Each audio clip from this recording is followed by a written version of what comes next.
everyone, welcome to your very own easily. So आज की class में हम क्या शुरू करने वाले हैं, जल्दी से मुझे बताएंगे. Yes, हमने क्या कर लिया था, हमने बात की थी principle of inheritance and variations वाले चैप्टर में. We have already discussed about the linkage and recombination और उसके बाद हमने कर लिया था सेक्स डिटर्मिनेशन.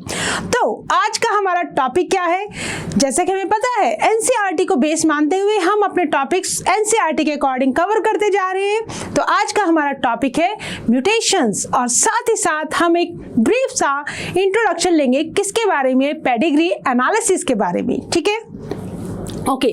बट उससे पहले हमें ये देखना है कि हम इजीली ऐप के साथ कैसे जुड़ सकते हैं. ठीक है, तो क्या करना होगा आपको मैं दिखा देती हूँ. इजीली ऐप पर जाने के लिए आपको जाना पड़ेगा आपके गूगल प्ले स्टोर पर. ठीक है, जैसे ही आप गूगल प्ले स्टोर पर जाएंगे, इजीली ऐप को डाउनलोड करेंगे EAZILY. तो आपके सामने जैसे ही आप अपना मोबाइल नंबर फिल करेंगे, आपसे पूछा जाएगा क्रिएट न्यू अकाउंट. वहां पर आप कर देंगे क्लिक. ओके, उसके बाद अपनी डिटेल्स को फिल कर देंगे. डिटेल्स में होंगे आपके नेम, ईमेल आईडी, जेंडर, जो भी आपकी जनरल इंफॉर्मेशन है वो. उसके बाद आपको करना है, जैसे ही आप क्लिक कर देंगे वेरीफाई विद OTP. OTP आपके सामने आएगा, आप उसको क्लिक कर देंगे और इनमें से कौन सा कोर्स अब आपको सिलेक्ट करना है, दैट इज नीट के कोर्स के लिए आप अपने आप को सिलेक्ट करेंगे यहाँ पर कॉलम, और then we will come to this 12th class को यहाँ टिक कर देंगे. राइट, और जैसे ही आप यहाँ पे क्लिक कर नेक्स्ट पे क्लिक करेंगे, आपके सामने आएगा बायोलॉजी, केमिस्ट्री एंड फिजिक्स. ठीक है, तो इसके लिए प्राइस है बेटा पूरे इस कोर्स का, दैट इज 8,999 रुपीज. बट खुशी की बात यह है कि अगर आप फ्री इजीली लिख देते हैं तो आपको कुछ भी पे नहीं करना है. ठीक है, this is a coupon code. ये कोड डालते ही आपके लिए पूरा का पूरा कोर्स हो जाएगा एब्सोल्युटली फ्री. राइट, तो इसी के साथ ही जल्दी जाइए गूगल प्ले स्टोर पर, ऐप को डाउनलोड कीजिए और बिना किसी इंटरप्शन के, बिना किसी एड्स के, जो यूट्यूब पे जब आप वीडियोस देखते हैं तो आपके सामने एड्स चलते रहते हैं जिसकी वजह से हम थोड़ा सा डिस्ट्रैक्ट हो सकते हैं. ठीक है, तो ऐप पे आपको मिलेंगे बिना किसी ऐड के बिल्कुल डिस्ट्रैक्शन फ्री वीडियोस. राइट, तो इसी के साथ ही हम शुरू कर रहे हैं हमारी आज की क्लास. और आज का हमारा टॉपिक क्या है, एक मिनट देखेंगे जल्दी से. चलो, आज का जो हमारा टॉपिक है that is mutations and pedigree analysis. हम बात करेंगे म्यूटेशंस की, हम बात करेंगे पेडिग्री एनालिसिस की. हालांकि पेडिग्री एनालिसिस को हम हमारी नेक्स्ट क्लास के अंदर भी कंटिन्यू रखेंगे. ठीक है, तो बेटा म्यूटेशंस क्या होती हैं, म्यूटेशंस क्या होती है. ठीक है, थोड़ा सा समझते हैं. हमने ये देखा कि जब डीएनए की कॉपी बनती है उस टाइम पे कोई एरर आ सकता है. ठीक है, हमने ये देखा जब रिकॉम्बिनेशन होते हैं, जब रिकॉम्बिनेशन, जैसे कि हमने लिंकेज वाले चैप्टर के अंदर लिंकेज एंड रिकॉम्बिनेशंस को पढ़ा, तब हमने देखा कि क्रॉसिंग ओवर होने की वजह से रिकॉम्बिनेशन होते हैं, जिसकी वजह से क्या होता है, आपस में जेनेटिक मटेरियल का एक्सचेंज होता है और एक नया कॉम्बिनेशन बन जाता है. बट क्या कुछ ऐसा हो सकता है जिसकी वजह से सडन चेंज आ जाए किसके अंदर, जेनेटिक मटेरियल के अंदर. तो उस सडन और वो चेंज इनहेरिटेबल भी होना चाहिए. राइट, वो नेक्स्ट जनरेशन में भी पास होना चाहिए. Then that is known as sudden inheritable change in DNA is known as mutation. तब हम उसको बोलेंगे म्यूटेशन. और आज हम इसी के बारे में बात करने वाले हैं कि म्यूटेशंस होती क्या है और कितनी टाइप की म्यूटेशंस होती हैं. ठीक है, चलो let us start from our NCERT से ही स्टार्ट करते हैं. देखो, व्हाट डज एनसीईआरटी से? NCERT is saying that mutation is a phenomenon. Mutation is a phenomenon which results in alteration. Alteration का मतलब होता है चेंज हो जाना. Alteration का मतलब क्या होता है, चेंज हो जाना. किसमें चेंज होना है, DNA सीक्वेंसेस के अंदर अगर कोई चेंज आ जाए. अब आपको पता है जो DNA है, DNA की जो फंक्शनल फॉर्म है, functional unit of inheritance, that is gene. Right, अगर ओके एक मिनट यहाँ से समझते हैं. जीन क्या है, फंक्शनल यूनिट. जीन से बनती है प्रोटीन्स, या आप ये कह लो अमाइनो एसिड, और मतलब these are responsible for different expressions of different traits या कैरेक्टर बोल लो, ठीक है। ये हमारे पास बेटा एक नॉर्मल जीन है, मतलब एक डीएनए का ये वाला पार्ट है, राइट। और इससे बनती है नॉर्मल प्रोटीन। नॉर्मल प्रोटीन बनेगी तो इसका मतलब नॉर्मल इफेक्ट होगा, एक्सप्रेशन जो होगा नॉर्मल होगा, कैरेक्टर कैसे आएंगे, नॉर्मल आएंगे। इतनी सी बात हमें बहुत अच्छे से अब समझ में आ रही है। ओके मैम, तो अगर म्यूटेटेड जीन है, म्यूटेटेड जीन मान लो ये वही जीन है, जीन के इस जगह पर जहां पर आपको एक ग्रीन सा पोर्शन दिख रहा है, यहां आ गई बेटा change, there is some change, chemical तो है, हो सकता है कोई भी चेंज हो सकता है due to any reason, right. तो इस चेंज के आने की वजह से ये बनी बेटा एक तो अब नॉर्मल प्रोटीन बनी। जब अब नॉर्मल प्रोटीन बनेगी तो जो कैरेक्टर एक्सप्रेस होना है वो भी अब नॉर्मल हो जाएगा, राइट। और हो सकता है कोई भी प्रोटीन बने ही ना, जब नहीं बनेगी तो वो कैरेक्टर पूरी तरह से अपने आप को एक्सप्रेस कर ही नहीं पाएगा किसी भी फॉर्म में, ठीक है। या तो अब नॉर्मल करेगा या बिल्कुल भी अपने आप को एक्सप्रेस नहीं करेगा। तो ये फर्क है एक नॉर्मल जीन में और एक म्यूटेटेड जीन में। तो जीन क्या है, डीएनए का सीक्वेंस है। उस डीएनए के सीक्वेंस में अगर कोई चेंज आ जाए, ठीक है, कॉन्सिक्वेंटली जिसकी वजह से क्या रिजल्ट करे, changes in the genotype and phenotype of an organism. Genetic makeup में भी चेंज आ जाएगा, उसके एक्सटर्नल अपीयरेंस में भी चेंज आ जाएगा, राइट। तब हम उसको बोलेंगे that is mutation. In addition to recombination हमने अभी भी डिस्कस किया कि रिकॉम्बिनेशन की हेल्प से जेनेटिक मटेरियल का एक्सचेंज होने की वजह से एक डिफरेंट कॉम्बिनेशन बन जाता है, किससे, पेरेंट से डिफरेंट होता है वो, राइट। ओके, म्यूटेशन क्या है, एक दूसरा फिनोमिना है जिसकी वजह से क्या आएगी, वेरिएशंस आएंगी, किसके अंदर, डीएनए के अंदर, that leads to variations in DNA. As you will, जो भी एनसीईआरटी बोल रही है कि नेक्स्ट जो हमारा चैप्टर है that is molecular basis of inheritance, हम उसके अंदर पढ़ेंगे कि जो डीएनए हेलिक्स है वो कंटिन्यूसली एक एंड से दूसरे एंड की तरफ रन करता है in each chromatid in highly super coiled form. ये चीज बेटा हम हमारी नेक्स्ट चैप्टर में पढ़ेंगे जब हम न्यूक्लियोसोम को डिस्कस करेंगे, राइट। ओके, देयरफॉर अगर लॉस हो जाए, मान लो इस पार्ट का कोई, यहीं से कोई किसी पार्ट का मान लो लॉस हो जाए, मान लो ये वाला पार्ट लॉस्ट हो गया, या गेन भी हो सकता है, कुछ एक्स्ट्रा भी आ सकता है, ठीक है। अगर लॉस हुआ या गेन हुआ, गेन कैसे हो सकता है, कोई पार्ट नया इंसर्ट हो जाए या कोई भी पार्ट डुप्लीकेट कर जाए, ठीक है। तो उसकी वजह से क्या होगा, किसी भी डीएनए सेगमेंट में तो क्रोमोसोम के अंदर चेंज आ गया, बिल्कुल आ जाएगा, है ना। अब क्योंकि जो जीन्स हैं वो क्रोमोसोम्स के ऊपर लोकेटेड है, तो ऑल्ट्रेशन इन क्रोमोसोम के अंदर कोई भी चेंज आने का मतलब है दैट इज एबनॉर्मैलिटी और एब्रेशंस, ठीक है। तो ये एक जनरल सी बात हुई किसके बारे में, म्यूटेशन के बारे में। हम एक काम करते हैं, म्यूटेशन को थोड़ा सा फ्लो चार्ट की हेल्प से समझने की कोशिश करते हैं, ठीक है। देखो ध्यान से सुनना मेरी बात। म्यूटेशन का मतलब क्या है, सबसे पहले डेफिनेशन की बात कर लेते हैं। सडन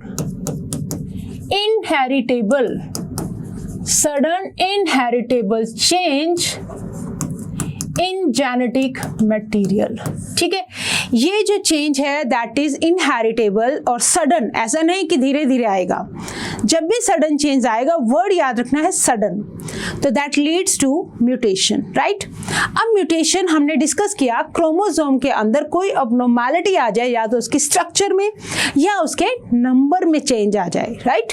ओके, तब हम म्यूटेशन को डिवाइड कर देते हैं। एक तो हो गई बेटा क्रोमोसोमल म्यूटेशन, क्या हो गई, क्रोमोसोमल म्यूटेशन, क्रोमोसोम की स्ट्रक्चर में चेंज आ जाए या उसका जो नंबर है उसके अंदर कोई चेंज आ जाए। दो तरह की हो सकती है chromosomal एबनॉर्मैलिटीज, that can B morphological, morphology आप समझते हो, किसके स्ट्रक्चर में, उसकी फॉर्म में अगर कोई चेंज आ जाए, ठीक है। न्यूमेरिकल, नंबर में अगर कोई चेंज आ जाए then it is numerical, okay. और दूसरी टाइप हम पढ़ सकते हैं पॉइंट म्यूटेशन, मतलब जस्ट एक पॉइंट पे, एक न्यूक्लियोटाइड का जो बेस है वहां पे कोई चेंज आ जाए, या इन्वर्शन हो जाए आपस में, मतलब उल्टा पुल्टा हो जाए, या पूरी की पूरी फ्रेम जो है उसकी शिफ्ट कर जाए। ये सब हम डिस्कस करेंगे, राइट। ओके, सबसे पहले ये देखो मॉर्फोलॉजिकल क्रोमोसोमल में क्या होगा। है ना। फॉर एग्जाम्पल ध्यान से सुनना, मेरे पास मान लो सबसे पहले हम लेते हैं डिलीशन, कोई भी एक पार्ट डिलीट हो जाए तो मान लो, चलो नई स्लाइड लेते हैं। मेरे पास है बेटा for example I have taken this chromosome, ठीक है, डिलीशन बता रही हूँ, ध्यान से सुनना।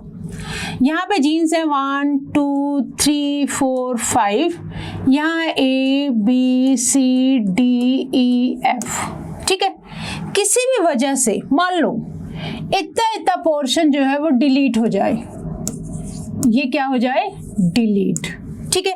तो अब इसका इफेक्ट क्या पड़ेगा, इसका इफेक्ट क्या पड़ेगा, इसका इफेक्ट ये पड़ेगा, मान लो ये तो सब ठीक है, यहाँ पे क्या हुआ A B ओनली रह गया F, इतने पोर्शन का डिलीट होने का मतलब है देयर इज नो प्रोटीन, ठीक है। नो प्रोटीन मतलब म्यूटेशन, तो ऐसी म्यूटेशन को हम क्या बोलेंगे, this is known as deletion. I hope ये क्लियर है हमें, राइट, ओके। देन दूसरा देखो, डुप्लीकेशन, क्या हो जाए, डुप्लीकेशन हो जाए। चलो देखो अब डुप्लीकेशन कैसे होगा। डुप्लीकेशन के लिए फॉर एग्जाम्पल वही सेम सिचुएशन लेते हैं, मेरे पास है बेटा ये क्रोमोसोम, ठीक है, 1 2 3 4 A B C D E F, ठीक है। हम क्या पढ़ रहे हैं, हम पढ़ रहे हैं डुप्लीकेशन, हम पढ़ रहे हैं डुप्लीकेशन। डुप्लीकेशन का मतलब क्या है, डुप्लीकेट हो जाना, एक और कॉपी बन जाना, ठीक है। चलो A B C D E F, एक बार और D E F आ गया, ठीक है। तो इसका मतलब ये पोर्शन क्या हो गया, डबल बार हो गया, इसकी कॉपी बन गई, बाकी सब कुछ एज इट इज है 1 2 3 4, ठीक है। तो इसको क्या बोलेंगे, इसकी वजह से भी जेनेटिक मटेरियल जो है, डीएनए जो है उसके अंदर चेंज आ सकता है, क्रोमोसोम के अंदर जो मटेरियल है, तो हो सकता है इसकी वजह से जो प्रोटीन बन रही थी, ये प्रोटीन अब दोबारा जब बनेगी तो ज़्यादा क्वांटिटी में होने की वजह से वो भी हमारे लिए हो सकता है अच्छी ना हो सकता है अच्छी हो भी, ठीक है। ये हुआ बेटा डुप्लीकेशन। अगला देखो, अगला है हमारे पास इन्वर्जन, इन्वर्जन और दूसरा है ट्रांसलोकेशन।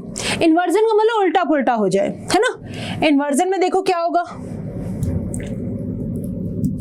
इन्वर्जन में सपोज मेरे पास एक जीन है, क्रोमोसोम है, ऐसे लो 1 2 3 4 A B C D E F, है ना, पर इन्वर्जन हो गया। इन्वर्जन होने की वजह से क्या हुआ, 1 2 3 4 A B C F E D हो गया, ठीक है। तो इतने पार्ट के अंदर चेंज आ गया, राइट। इतने पार्ट में चेंज आने की वजह से क्या हो गई, म्यूटेशन हो गई, ठीक है। तो क्रोमोसोम के अंदर इस तरह से उसके स्ट्रक्चर के अंदर चेंज हो रहा है, दैट इज मॉर्फोलॉजिकल। और what do you mean by translocation, अगर मैं ट्रांसलोकेशन की बात करूं, ठीक है, तो ट्रांसलोकेशन में देखो क्या होगा, मान लो 1 2 3 4 1 2 3 4, तो A B C D E F, मान लो G H I ये भी एक थी, ठीक है। अब देखो इसके अंदर क्या हुआ कि ट्रांसलोकेशन का मतलब पोजीशन चेंज हो गई, होना चाहिए था इस जगह पे D E F, बट यहाँ पे क्या आ गया, A B C G H I आ गया, है ना, और यहाँ आ गया D E F, जगह चेंज हो गई, ट्रांसलोकेट कर गए, ठीक है। तो this is known as translocation, ठीक है। तो आप अब पूछोगे मैम, जब हम रिकॉम्बिनेंट्स की बात कर रहे थे, जब हम क्रॉसिंग ओवर की बात कर रहे थे, तब भी तो कुछ ऐसा ही हुआ था, है ना? तब भी तो यही हुआ था कि तेरा सामान कुछ मेरे पास है, मेरा सामान कुछ तेरे पास है, आपस में एक्सचेंज हो गया था जेनेटिक मटेरियल का, है ना? तो यहाँ भी कुछ ऐसा ही हुआ है, राइट? बट वहाँ पे क्या थी बेटा, होमोलोगस पेयर थे। होमोलोगस पेयर के बीच में, नॉन सिस्टर क्रोमेटिड्स के बीच में एक्सचेंज ऑफ जेनेटिक मटेरियल हो रहा था, दैट वाज क्रॉसिंग ओवर। यहाँ पे ऐसा कुछ भी नहीं है, कहीं भी नॉन सिस्टर उसकी बात नहीं हो रही है, सिंपल क्रोमोसोम के अंदर या आपस में इनकी पोजीशन जो है चेंज हो गई, ठीक है, दिस और दिस, राइट? चलो, there is change of position.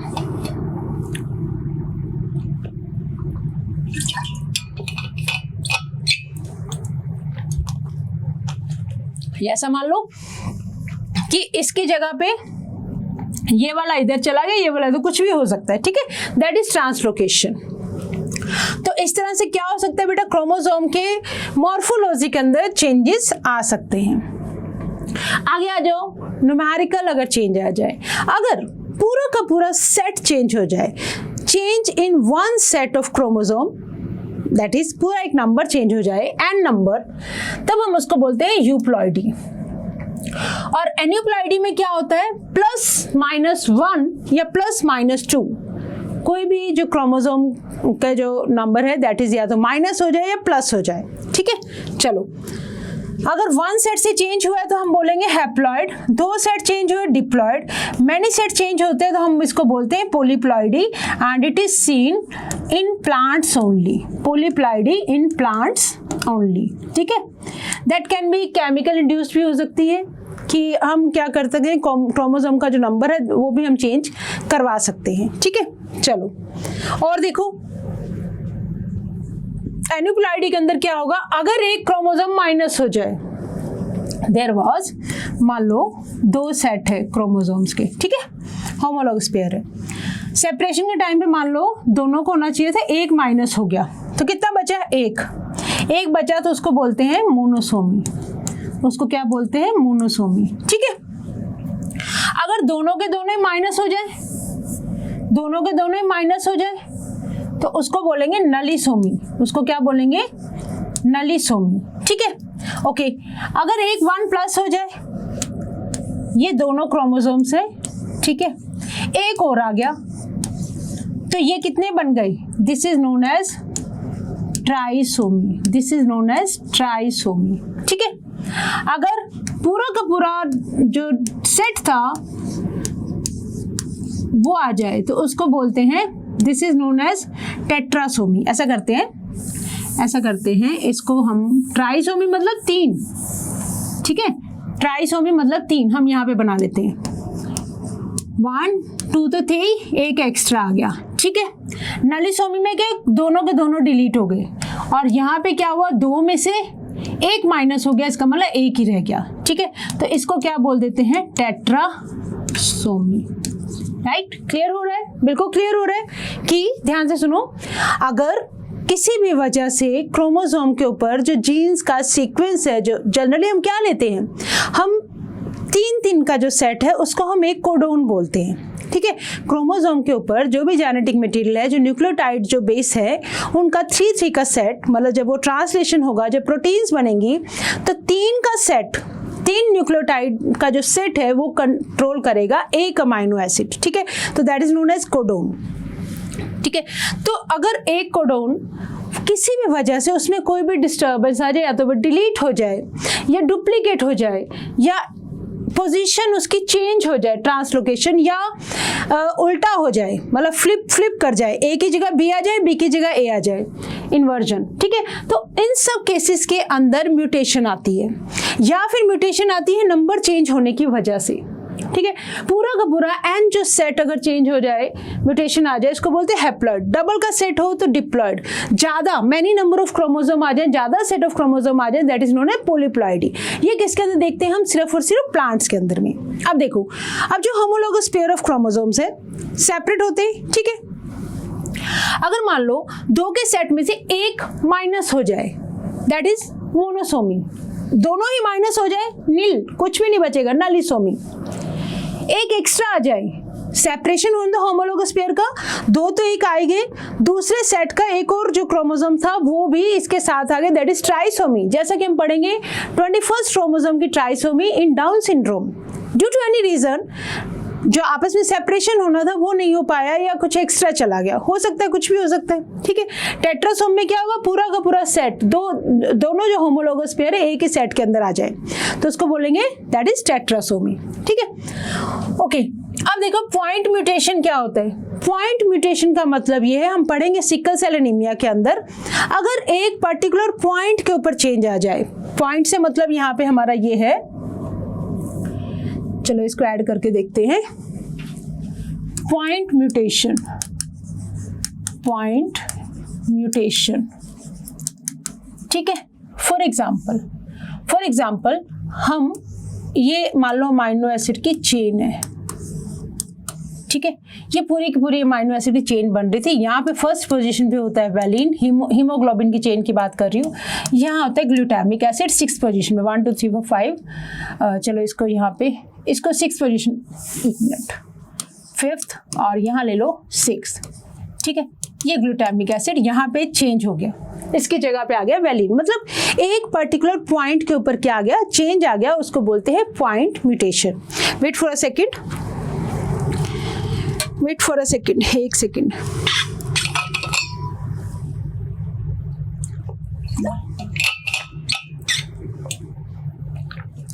तो इसमें क्या हुआ, म्यूटेशन आई 6th पॉइंट पे, म्यूटेशन एट, ये जो अमाइनो एसिड को जुड़ के जो चेन बननी थी, जो प्रोटीन बननी थी, म्यूटेशन एट 6th पॉइंट, जिसकी वजह से क्या हुआ, एबनॉर्मल प्रोटीन बनी, एबनॉर्मल हीमोग्लोबिन बनी, है ना, प्रोटीन मान लो। तो ऐसी म्यूटेशन को हम बोलते हैं पॉइंट म्यूटेशन, राइट। इसको क्या बोलते हैं, पॉइंट म्यूटेशन। ओके, दूसरी हमने कौन सी पढ़ी है, हमने पढ़ी है इन्वर्जन। देखो हमें पता है GAG से बनता है ग्लूटामिक एसिड, क्या बनता है, ग्लूटामिक एसिड, ठीक है। बट इन्वर्जन के अंदर हमने क्या पढ़ा है, हमने ये पढ़ा है कि समथिंग कुछ उल्टा हो जाए, समथिंग कुछ उल्टा हो जाए तो क्या होगा, तो क्या होगा, मान लो ये इधर आ जाए और ये इधर चला जाए, GGA, ठीक है। तो ये क्या होगा, ये हो गई बेटा इन्वर्जन। इसकी वजह से भी क्या बनेगी, डिफेक्टिव प्रोटीन बनेगी, ठीक है तो म्यूटेशन ही, इन्वर्जन हो गया एक न्यूक्लियोटाइड के बेस के अंदर, एक पॉइंट पे। देखो एक अमाइनो एसिड बनाने वाला जो कोडोन था उसके अंदर कोई भी चेंज आ जाए, ठीक है, then it is form as, that is known as point mutation. Frame shift देखो, नेक्स्ट हमने डिस्कस करना है frame shift mutation. Frame shift में बेटा क्या होगा, मैं आपके सामने एक वर्ड लिख रही हूँ, ठीक है, मैं आपके सामने एक वर्ड लिख रही हूँ, ध्यान से पढ़ना उसको, वाई, ठहरो इसको,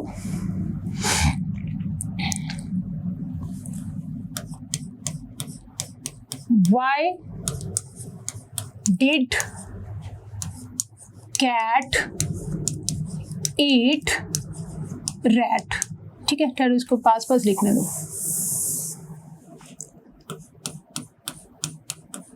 Why did cat eat the rat? Okay, जैसे ही आप इस सेंटेंस को पढ़ रहे हो आपको एक मीनिंग समझ में आ रहा है, आपको एक मीनिंग समझ में आ रहा है। अगर मैं इस यहाँ से मान लो इस y को डिलीट कर दूं, यहाँ से मान लो मैं इस y को डिलीट कर दूं, इसको मैं हटा दूं, ठीक है, तो देखो मेरे पास क्या सीन रह जाएगा, जैसे y हटा, WH, y हट चुका है बेटा, DID, बाकी सब कुछ एज इट इज है, बाकी सब कुछ एज इट इज है, राइट। हमें पता है कि 3 ट्रिपलेट में होते हैं बेटा कोडोन, ट्रिपलेट में जो कोडोन है दैट इज जीन, वो कोड करेगी फॉर 1 अमाइनो एसिड, ठीक है। जैसे ये 3 के वर्ड लिए हमने, ये 3 वर्ड जब तक हम ले रहे थे हमें समझ में आ रहा था कि why did the cat eat rat, है ना, कैट ने रैट को क्यों खाया, ये पूरा मीनिंग निकलता था। मैंने अब क्या किया, वाई को हटा दिया, मैंने y को हटा दिया, तो अब 3 3 का ट्रिपलेट में बनाओ इनको स्ट्रक्चर, 1 2 3 4 5, ये बना इनिकोडोन, ठीक है। अब देखो मेरे पास वर्ड है WHD, क्या इसका कोई मीनिंग निकल रहा है? IDC, WHD, IDC, ATE, ATT, HER. Does this sentence is giving you any meaning? कोई मीनिंग समझ में आ रहा है आपको इसका? नहीं आ रहा है ना। तो इस केस में क्या हुआ, मैंने पूरे कोडोन में से एक न्यूक्लियोटाइड को हटा दिया, है ना, एक न्यूक्लियोटाइड बेस को हटा दिया, इसको हटा दिया था, तो जिसकी वजह से पूरा का पूरा मीनिंग चेंज हो गया, पूरी की पूरी जो फ्रेम थी वो शिफ्ट हो गई, राइट। तो that is known as frame shift mutation. अच्छा, अगर मैं इसमें ऐड कर दूं, मान लो मैं इसमें ऐड कर दूं, फिर से देखना, y did cat eat rat, चलो यहाँ पे दा भी लिख देती हूँ, ठीक है। अब मैंने क्या किया, एक इंसर्ट कर दी, यहाँ तो डिलीट की थी, अब एक इंसर्ट कर दी मैंने। मान लो मैंने एक सपोज मैंने डी एक और ऐड कर दिया, ठीक है। अब बनाओ y did DCAT TAT, अब देखो क्या बनेगा, y did DCA, कोई मीनिंग नहीं है, ठीक है, DCA TEA TRA T, इसको भी चलो एक बार हटा देते हैं यहाँ से, ठीक है। तो क्या इसका कोई मीनिंग बन रहा है? मतलब एक भी वर्ड अगर मैंने एक्स्ट्रा ऐड कर दिया तो पूरे के पूरे सेंटेंस का मीनिंग खत्म हो गया। तो सेम इसी तरह से अगर जो न्यूक्लियोटाइड का सीक्वेंस है वहां पे मान लो कोई भी अगर एक भी न्यूक्लियोटाइड बेस अगर हट जाए तब भी पूरी की पूरी शिफ्ट हो जाती है, जो फ्रेम है जो उसमें म्यूटेशन आ जाती है, तो पूरा का पूरा जो प्रोटीन बनाने वाला पार्ट था वो डिस्टर्ब हो जाता है, that is known as mutation. चाहे आप ऐड कर दो चाहे आप डिलीट कर दो, that is known as frame shift mutation, ठीक है। तो इतने से आइडिया के साथ let us now see now whatever NCERT is saying. Chromosomal aberrations कहते हैं कि जनरली हमें कहाँ दिखती है बेटा, कैंसर सेल्स में। क्रोमोसोम्स की जो एब्रेशंस हैं they are generally seen in cancer cells, okay. In addition to the above, mutation also arises due to change in single base pair of DNA. इसको बोलते हैं point mutation. एक single base pair में अगर change आ जाए उसको बोलते हैं point mutation. आप चाहे तो यहाँ पर लिख भी सकते हैं change in the single base pair. क्या बोलेंगे इसको? इसको हम बोलेंगे change in single base pair. That is known as point mutation. ये एक पॉइंट पे चेंज आ गया था, दूसरा एक पॉइंट पे इन्वर्जन हो गया था, एक पॉइंट से डिलीट हो गया या ऐड हो गया, ठीक है, ओके। अब classical example of such A mutation is, जैसे कि हमने देखा सिकल सेल एनीमिया के अंदर हम पढ़ेंगे। सिकल सेल एनीमिया के अंदर क्या होता है, जो नॉर्मल हीमोग्लोबिन है, नॉर्मल हीमोग्लोबिन के अंदर there will be first position पे होता है बेटा वैलिन और 6th पोजीशन पे होता है ग्लूटामिक एसिड। 6th पोजीशन वाला glutamic acid is replaced by valine, तो जिसकी वजह से प्रोटीन जो है, हीमोग्लोबिन जो है वो कैसी बन रही है, एबनॉर्मल बन रही है। और एबनॉर्मल हीमोग्लोबिन बनने की वजह से ऑक्सीजन कैरिंग कैपेसिटी जो हीमोग्लोबिन की वो कम हो जाती है, एज वेल एज सेल्स की जो शेप है नॉर्मल रेड ब्लड सेल से ये कैसे बन जाते हैं बेटा, सिकल शेप के सेल्स, ऐसे ऐसे कुछ सेल्स बन जाते हैं, ठीक है, जिसकी वजह से और भी ऑक्सीजन कैरिंग कैपेसिटी हैम्पर होती है, कम हो जाती है, और पर्सन किससे सफर करता है, सिकल सेल एनीमिया से, ठीक है, ओके। तो इसी तरह से क्या होगा, deletion and insertion of base pairs of DNA causes frame shift mutation, ठीक है। तो जैसा कि हमने फ्रेम शिफ्ट के अंदर अभी भी समझा इस चीज को, this was frame shift mutation, या तो डिलीट हो जाए या कोई भी ऐड हो जाए, इंसर्ट हो जाए, डिलीशन हो जाए एक सिंगल न्यूक्लियोटाइड बेस पेयर पे, ठीक है, single nucleotide base pair change आने से उसको क्या बोलेंगे, पॉइंट म्यूटेशन। जैसे कि आप देख सकते हैं नॉर्मल वर्ड है मेरे पास बेटा बीस्ट, मान लो इस बीस्ट में से मैंने ए हटा दिया, मैंने बीस्ट में से ए हटा दिया, डिलीट कर दिया, तो देखो वर्ड क्या बन गया, बेस्ट। तो बिल्कुल ही मीनिंग चेंज हो गया। This was beast, this was best. ऐसे मान लो मैंने लिखा फीस्ट, फीस्ट की जगह मैंने लिख दिया यहाँ पर बी, एफ की जगह आ गया बी, है ना। तो ये क्या बन जाएगा, ये बन जाएगा आपका ब्रेस्ट। ब्रेस्ट में से आर इंसर्ट कर दिया, ये बनना था बीस्ट, अब क्या बन गया ब्रेस्ट। ये देखो एक वर्ड था बीस्ट, बीस्ट में बी की जगह पे मैंने लिख दिया एफ, तो बन गया फीस्ट, दैट इज सब्स्टिट्यूशन। ठीक है, मैंने इंसर्ट कर दिया आर को, आर को इंसर्ट करते ही मीनिंग बदल गया बेटा, ब्रेस्ट बन गया ये, राइट।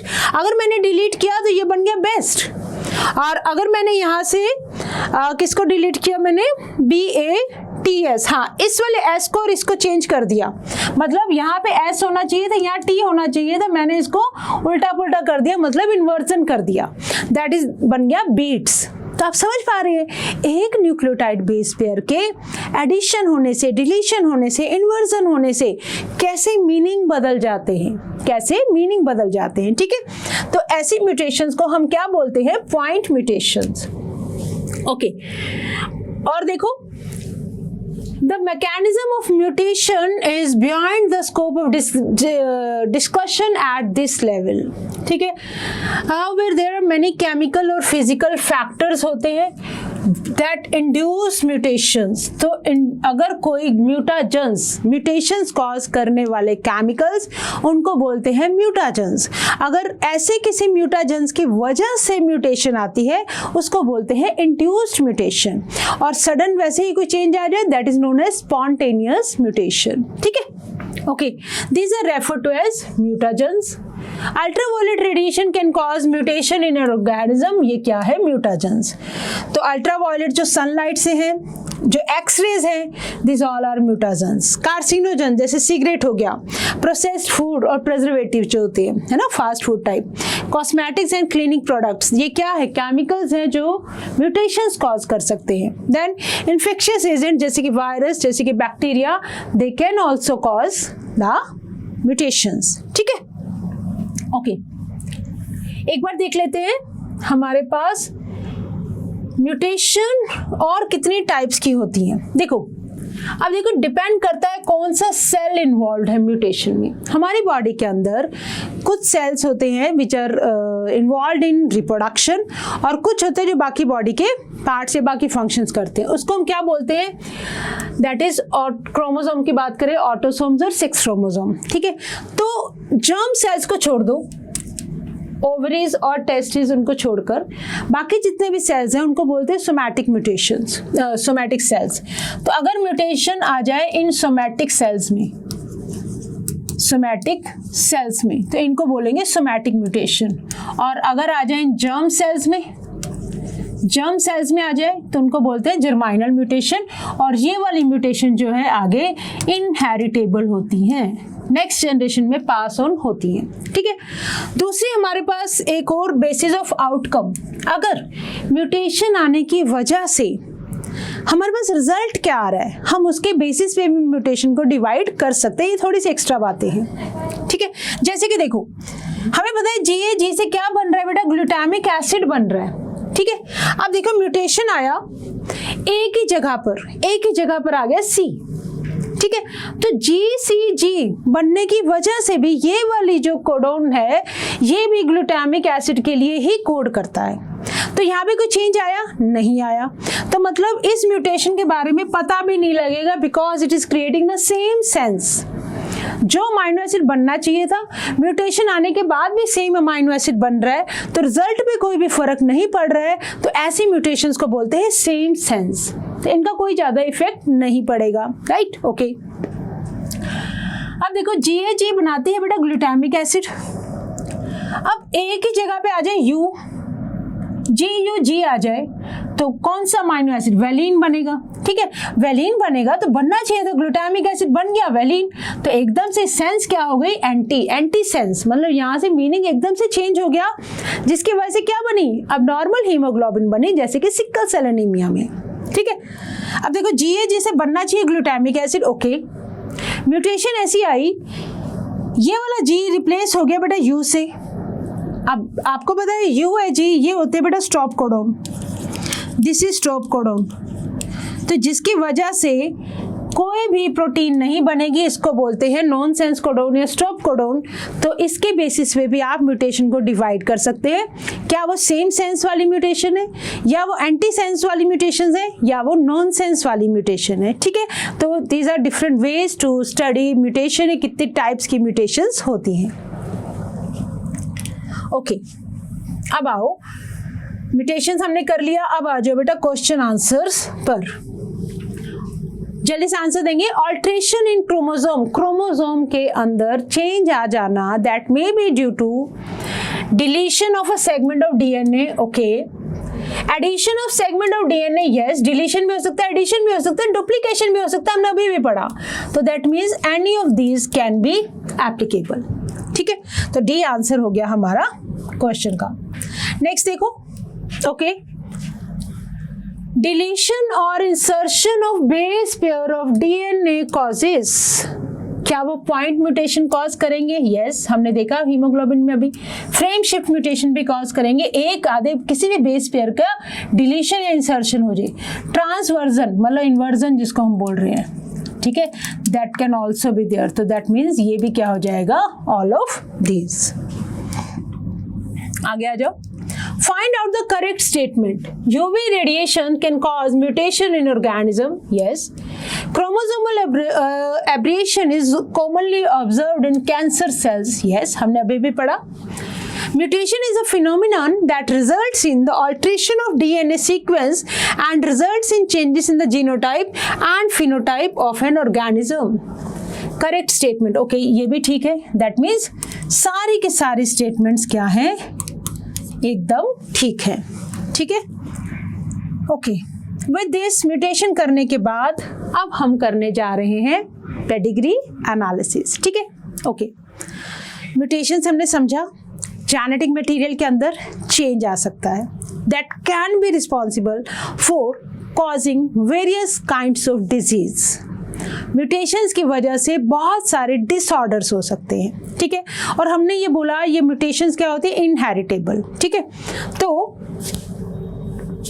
अगर आप ध्यान से देखें पेडिग्री एनालिसिस का मतलब क्या है। देखो बेटा, जब हमें प्लांट्स के केस में बात कर रहे थे तो हम टेस्ट क्रॉस या बैक क्रॉस की हेल्प से हम बहुत सारी मतलब बैक जा सकते थे जनरेशन में, हम अननोन जीनोटाइप के बारे में पता लगा सकते थे। ठीक है, बट ह्यूमंस के अंदर क्या है, अगर हम आज मान लो किसी प्रेजेंट जनरेशन में किसी को कोई डिजीज है, हम ये देखना चाह रहे हैं कि ये डिजीज का जो पैटर्न है वो पीछे से कौन सा पैटर्न आ रहा है। आज हमें पता है कि जीन्स म्यूटेशंस चेंजेस आएंगे, डिजीजेस होंगी, फिर वो डिजीज आगे ट्रांसफर होंगी। ठीक है, तो अगर हम इस तरह से कुछ बैक के अंदर करना चाहते हैं तो हमारे पास ह्यूमंस के लिए ये देखने के लिए कोई ऐसे टेस्ट क्रॉस या बैक क्रॉस नहीं करवा सकते। ठीक है, तो वहाँ हम क्या करते हैं, एक फैमिली ट्री बनाते हैं। फैमिली ट्री का मतलब समझते हो, मान लो ये प्रेजेंट बच्चा है, ठीक है, ये इसके मम्मी पापा, इनके फिर आगे से इनके मम्मी पापा, फिर उनके दादा दादी नाना नानी, ये सारे जो इनके एंसेस्टर्स हैं, जो इनके पूर्वज हैं। तो यहाँ से हमें ये देखना है कि जो डिजीजेस हैं वो आगे आगे कैसे स्प्रेड करती हैं कि इस जनरेशन तक आ रही है। तो हमें जाना होता है बैक में, बट फैमिली ट्री की हेल्प से। ठीक है, okay, the idea that disorders are inherited has been prevailing in the human society since long. बहुत लंबे टाइम से हमें पता था कि जो भी डिसऑर्डर्स हैं जेनेटिक डिसऑर्डर होते हैं और जेनेटिक डिसऑर्डर आगे आगे ट्रांसफर होते हैं, ये बात बहुत पहले से हमें पता थी। ठीक है, okay, this was based on the heritability of certain characteristic feature in families. तो फैमिलीज के अंदर बहुत सारे कैरेक्टरिस्टिक फीचर्स जो हेरिटेबल होते हैं उसके ऊपर बेस्ड थी। जब मेंडल के वर्क को रीडिस्कवर किया गया तो practice of analysing inheritance pattern of traits in human beings begin. जैसे ही मेंडल का वर्क हमने रीडिस्कवर किया तब हमने क्या करना शुरू किया कि इनहेरिटेंस पैटर्न जो है, कैरेक्टर्स कैसे यहाँ से आगे आगे ट्रांसफर हो रहे हैं, ये हमारे लिए क्यूरियोसिटी का टॉपिक बन गया। ठीक है, since it is evident that controlled crosses that can be performed in pea plants, जैसे कि बैक क्रॉस, टेस्ट क्रॉस, ठीक है, are some other organism are not possible in case of human beings. तो study of family history about inheritance of particular trait वो provide करती है एक alternative. हम कुछ नहीं करते, हम फैमिली हिस्ट्री को देखते हैं। ठीक है, आप जनरली डॉक्टर्स क्या करते हैं, मान लो आपको किसी की कोई डिजीज़ है तो उसकी फैमिली हिस्ट्री पूछी जाती है, क्या फैमिली में पहले भी किसी को ऐसी डिजीज़ थी, दादा दादी को या ऊपर से पेरेंट्स को, व्हाटएवर, फैमिली हिस्ट्री को देखना। तो such an analysis of traits in several of generations of family is called pedigree analysis। ठीक है, तो पिछले कुछ जनरेशन्स के अंदर हम ये देखने की कोशिश करते हैं कि अगर आज प्रेजेंट जनरेशन में किसी भी मेंबर को कोई भी डिजीज़ है तो हमें ये देखना है कि ये डिजीज़ आई कहाँ से है। ठीक है, तो वो जो इनहेरिटेंस का पैटर्न है जब हम उसको स्टडी करते हैं, that is known as pedigree analysis. ठीक है, that is known as pedigree analysis. ठीक है, तो हम अभी इसके बारे में बात करेंगे। और पेडिग्री एनालिसिस में बेटा करते क्या है, देखो हम फैमिली ट्री तो बनाएंगे, पूरा का पूरा हमारे पास दिया होगा, बट मान लो मुझे for example if I want to discuss कि कोई भी नेम ले लो, मान लो मोहन की शादी होती है, फॉर एग्जांपल रश्मि, ठीक है, इनका कोई बच्चा होता है, मान लो सोनू, इसको कोई डिजीज़ है, तो हम ये सब चीज़ें नहीं कर सकते हैं। जब हम फैमिली ट्री बनाते हैं, जब हम इनहेरिटेंस पैटर्न को देखते हैं, जब हम पेडिग्री एनालिसिस को देखते हैं, तब हम अगर ऐसे कुछ लिखते हैं ना, किसकी शादी उससे हुई, उसके बच्चे हुए, उसके अंदर डिजीज़ मिली, तो दैट इज़ नॉट राइट नहीं है, ओके नहीं है, है ना। तो फिर हम इसके लिए क्या करते हैं, कुछ सिंबल्स यूज़ करते हैं। हम क्या करते हैं, कुछ सिंबल्स यूज़ करते हैं और उन सिंबल्स के थ्रू हम पूरी की पूरी पेडिग्री को एनालाइज करने की कोशिश करते हैं और पेडिग्री को रिप्रेजेंट करते हैं। ठीक है, ओके। पेडिग्री एनालिसिस में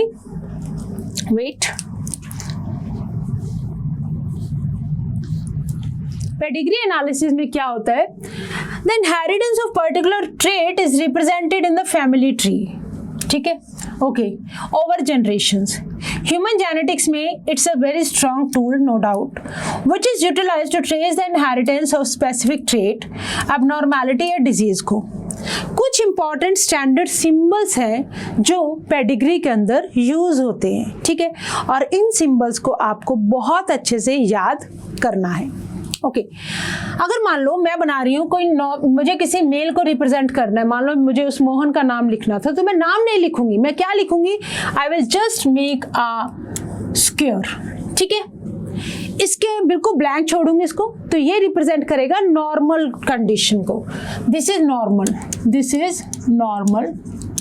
ठीक है, सर्कल अगर मैं बनाऊंगी तो this is also normal.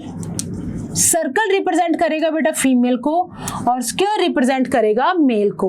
But अगर मैं कुछ ऐसी रोम्बस इस शेप का बना दूं तो इसका मतलब यहाँ पे मेल या फीमेल की किसी भी तरह से सेक्स की बात नहीं हो रही है, सिंपल एक इंडिविजुअल रिप्रेजेंट किया जा रहा है, that can be male, that can be female, that means sex unspecified. अब जैसे ही हमने इसके अंदर कर दिया शेड, इसके अंदर अगर हमने कर दिया शेड, जैसे ही हमने इसको शेड कर दिया, ठीक है, तो that will represent the affected individual, that will represent the affected individual.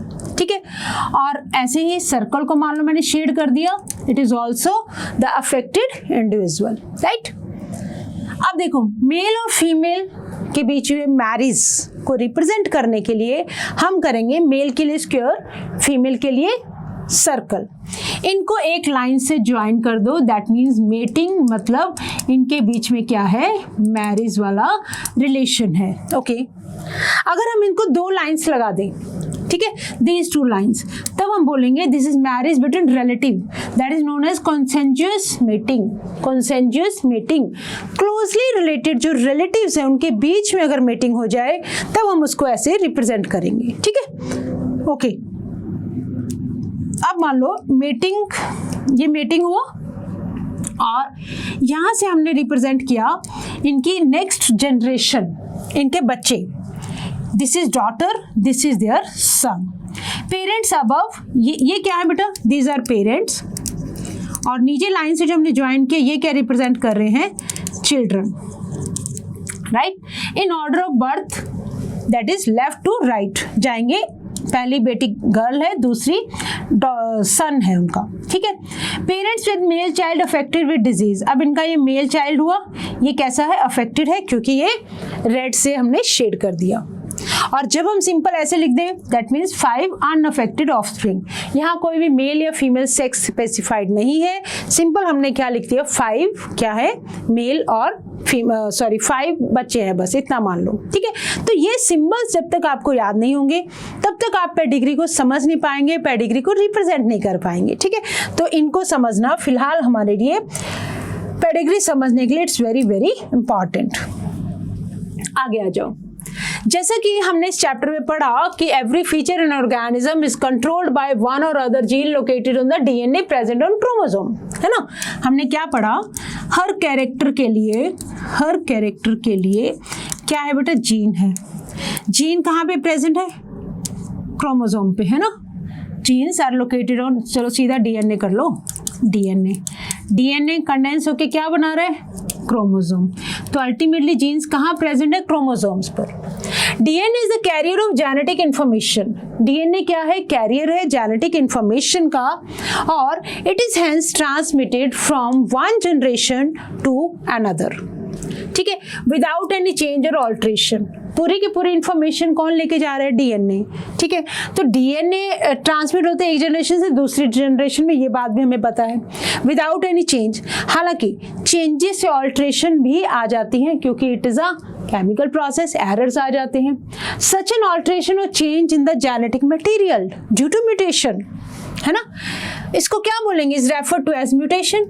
Change कैसे आएगा जेनेटिक मटेरियल में, म्यूटेशन, हमने अभी भी पढ़ा, ठीक है। तो म्यूटेशन आने की वजह से क्या होगा, बहुत सारे डिसऑर्डर्स अपीयर होते हैं ह्यूमन बींग्स के अंदर, and these are found to be associated with inheritance of changed और ऑल्टर्ड जीन्स और क्रोमोसोम्स, ठीक है। तो इस तरह से क्या होगा, म्यूटेशंस आने की वजह से डिसऑर्डर वो नेक्स्ट टू नेक्स्ट जनरेशन के अंदर हो सकता है, पास ऑन हो जाए, तो जिसकी वजह से जीन्स ऑल्टर हो सकती है, क्रोमोसोम ऑल्टर हो सकते हैं, ठीक है। तो दैट इज पेडिग्री एनालिसिस हम इसीलिए कर रहे हैं ताकि हम इन डिसऑर्डर्स का पता लगा सके। एक छोटा सा बेटा एक ब्रीफ सा आइडिया दे रहे हैं, हमारे नेक्स्ट क्लास के अंदर हम डिटेल में पढ़ेंगे पूरा पेडिग्री एनालिसिस।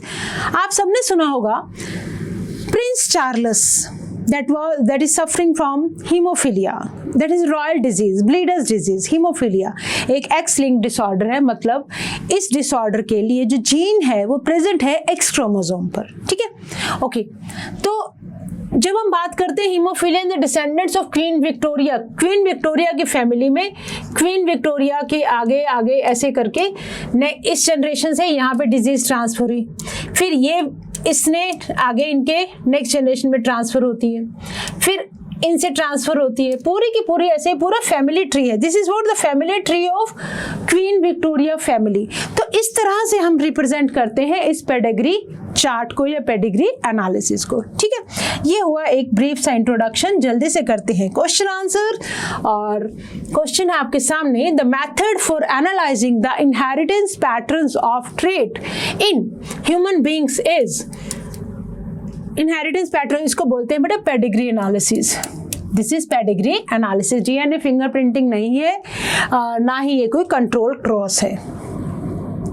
नेक्स्ट आ जाओ। Okay, the standard symbol used for consanguineous mating, हमने अभी भी सिंबल्स को पढ़ा।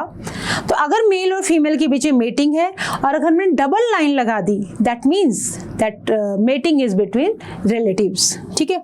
तो डबल लाइन हमने यहाँ पे लगाई, दिस इज बी होगा इसका आंसर, ठीक है। चलो आगे आ जाओ।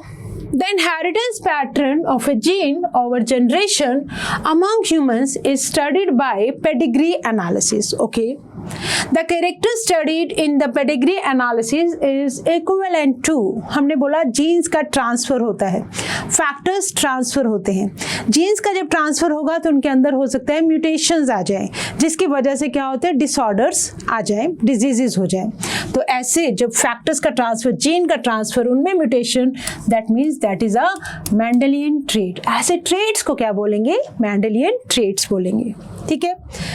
तो with this we have completed with mutation और हमने स्टार्ट कर दिया है पेडिग्री एनालिसिस हमारे नेक्स्ट क्लास के अंदर। आज हमने सिर्फ एक इंट्रोडक्शन देखा है, ठीक है, तो नेक्स्ट क्लास में हम अपनी डिस्कस करेंगे पेडिग्री एनालिसिस को। So it's a time to say thank you, but always remember that you have to learn with a smile.